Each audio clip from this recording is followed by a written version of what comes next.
महत्वाची बातमी, प्रत्येक गोष्ट अमेरिकेला विचारून करावी लागतीये असं संजय राऊतांनी म्हटलंय। संजय राऊत यांनी केंद्र सरकारवर टीका केली आहे।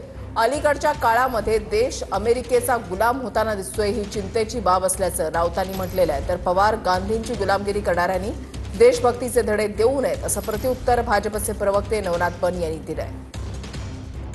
भारताची पोझिशन जागतिक पातळीवरती आता काहीच नाही। प्रत्येक गोष्ट अमेरिकेला विचारून करावी लागते। 1947 पर्यंत देश ब्रिटिशांचा गुलाम होता आणि त्या गुलामगिरी विरुद्ध 150 वर्षाचा संघर्ष आम्ही सगळ्यांनी केला, आमच्या पूर्वजांनी केला। आताचे राज्यकर्त्यांचे पूर्वज किंवा वंशज त्या युद्धामध्ये, त्या स्वातंत्र्य लढाईमध्ये नव्हते।